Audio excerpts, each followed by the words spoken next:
The whole family watches me as I walk toward the kids' table. My wife, Elizabeth, stays seated at the main table, pretending not to notice my embarrassment. The butler just told me, in an overly polite tone, that my seat has been set next to the little ones.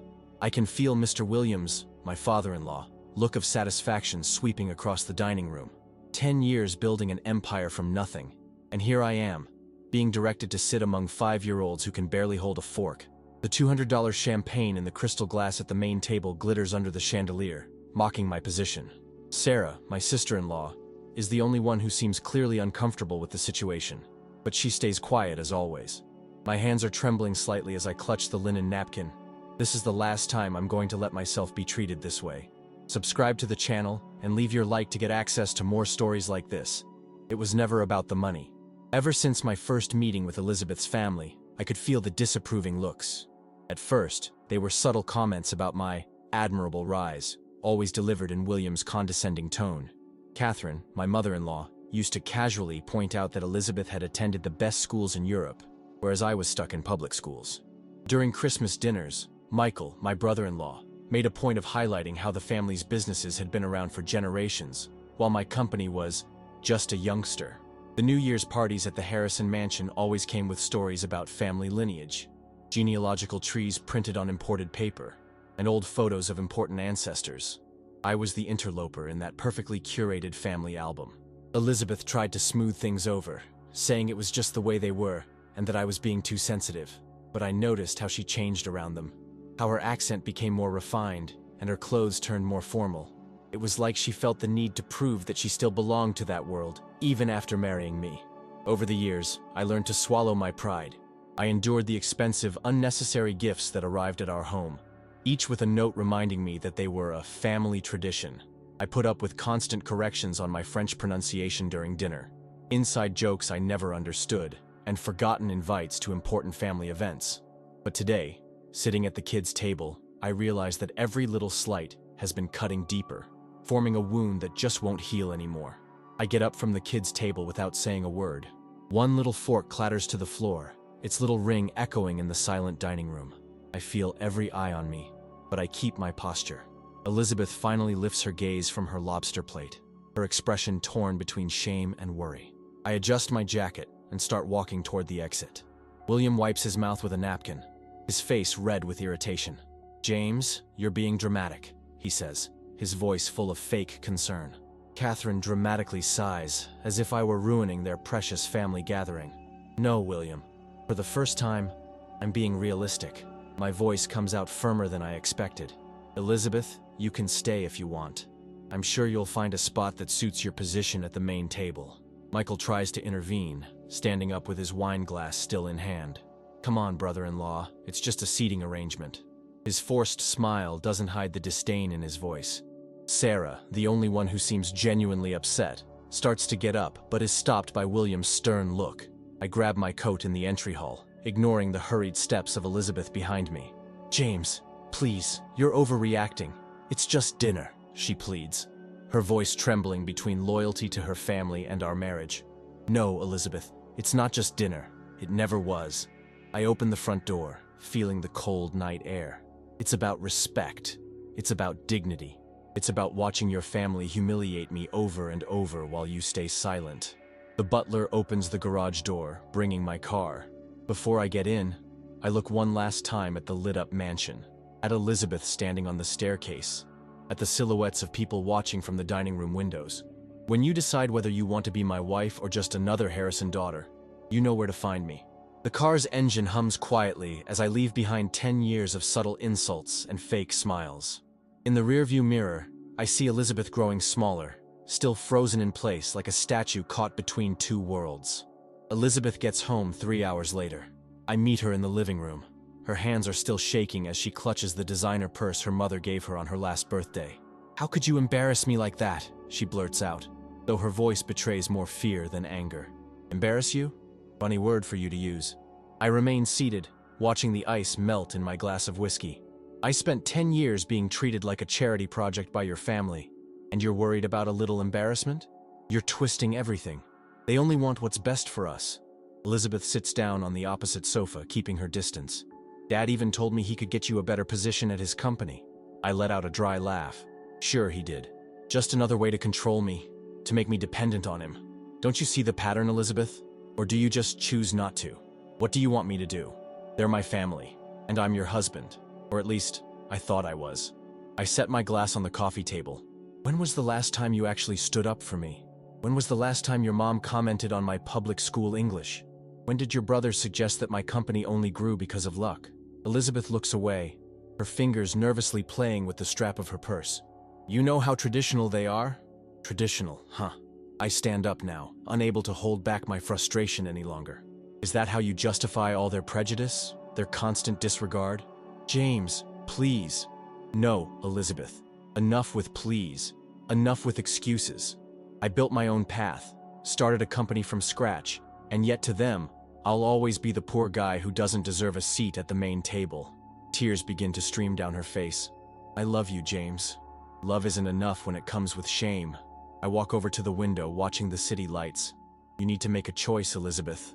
Not between them and me, but between continuing to be complicit in this humiliation, or finally proving that our marriage, our life, is worth more than your empty traditions. The silence that follows is deafening.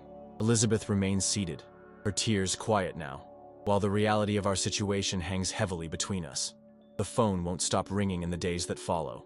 William uses his usual authoritative approach, leaving messages about inappropriate behavior and gratitude.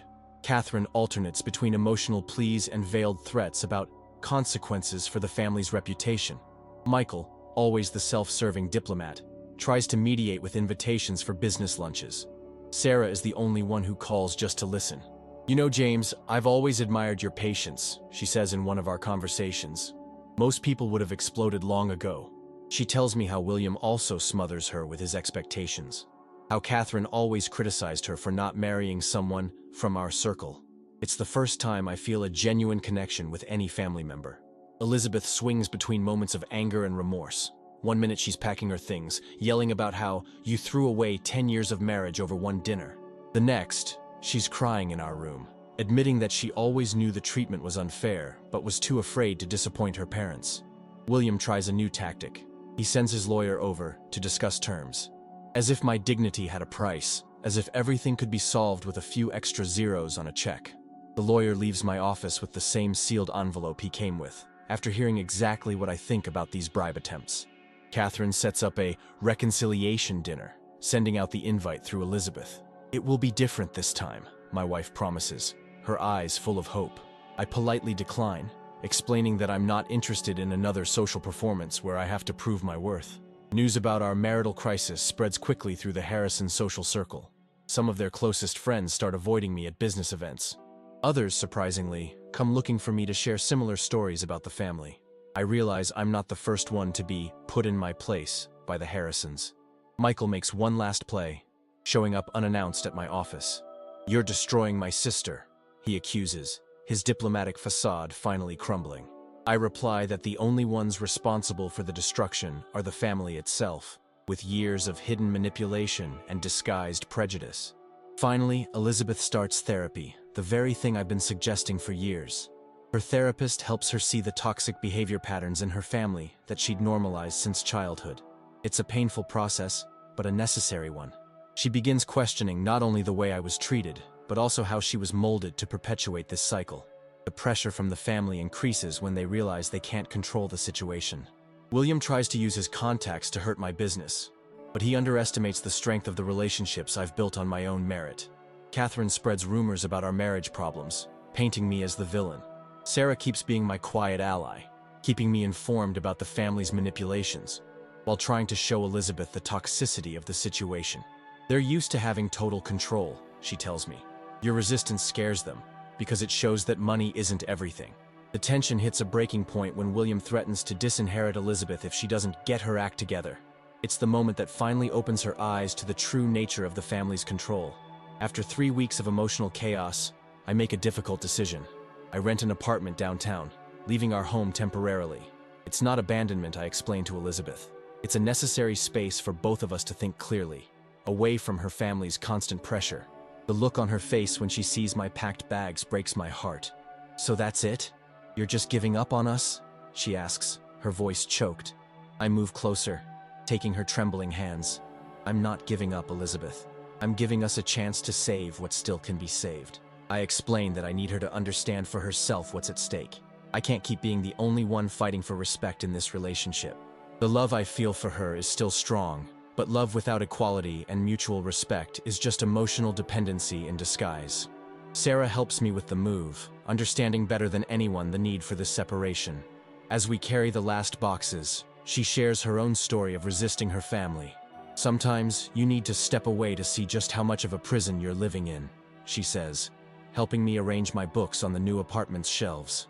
The first few days alone are strange. I wake up in the middle of the night looking for Elizabeth by my side. The silence in the apartment is deafening. I bury myself in work, expanding my company, proving once again that my success doesn't depend on the Harrisons' influence. Elizabeth calls me every day. At first, the calls are filled with accusations and pleas to come back. Gradually, our conversations become deeper.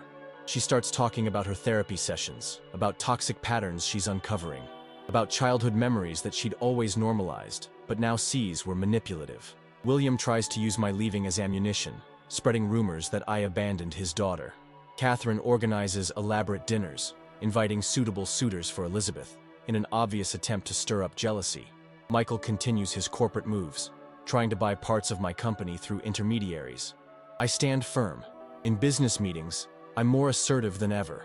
At social events I can't avoid, I maintain a dignified and professional attitude. Some friends of the family try to provoke me, but I respond with the confidence of someone who has nothing left to prove. The apartment gradually becomes a refuge, a space free from the Harrisons' expectations, the family tensions, and the constant power displays. Here, I can simply be myself, the man who built his own life without needing the approval of a so-called superior elite. Sarah remains an important bridge, not to carry messages from the family, but to keep me updated on Elizabeth's well-being. "She's changing, James," Sarah tells me over coffee. For the first time in her life, she's questioning everything she once accepted as normal. Physical distance starts to clear things up. I realize it isn't just about Elizabeth having to choose between her family or me. It's about her choosing whether to continue being a puppet in this theater of appearances or finally become her own person. And that choice, however painful, has to come from her. Days in the apartment turn into weeks, and weeks into 2 months. During this period of reflection, I start to analyze my own role in this cycle. Maybe I've allowed the disrespect for too long, always trying to prove my worth to people who never really wanted to accept me. My company continues to grow, and ironically, being away from the Harrisons brings new business opportunities. People who once hesitated to approach me because of William's influence now come openly.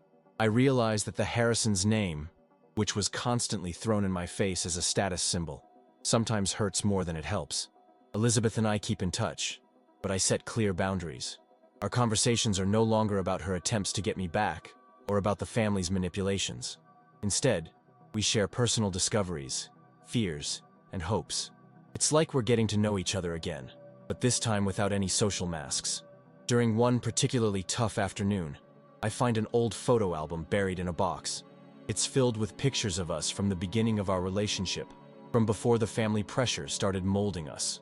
In one photo, Elizabeth is laughing freely in a simple restaurant we used to go to. There were no expensive jewels or designer clothes, just her genuine happiness. I wonder when we lost that authenticity. Sarah visits me occasionally, bringing news that Elizabeth might be too ashamed to share. She tells me how my wife has started standing up for herself, declining a formal dinner with a suitable suitor that Catherine tried to set her up with, defending my reputation during a family fight, and even openly questioning her family's toxic traditions. In my therapy sessions, I work through issues I didn't even know I carried. The constant need for approval, the compulsion to prove my worth, the years of built-up resentment. My therapist helps me see that true growth isn't about beating the Harrisons. It's about freeing myself from needing their validation.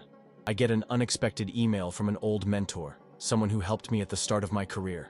He invites me to give a talk on entrepreneurship at a university.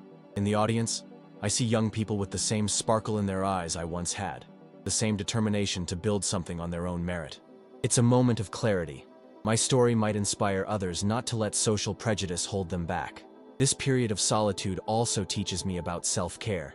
I start playing sports I'd long abandoned, pick up old books, and reconnect with friends who drifted away because of the Harrisons' influence. I realized that I had lost parts of myself trying to fit into a world that would never truly accept me.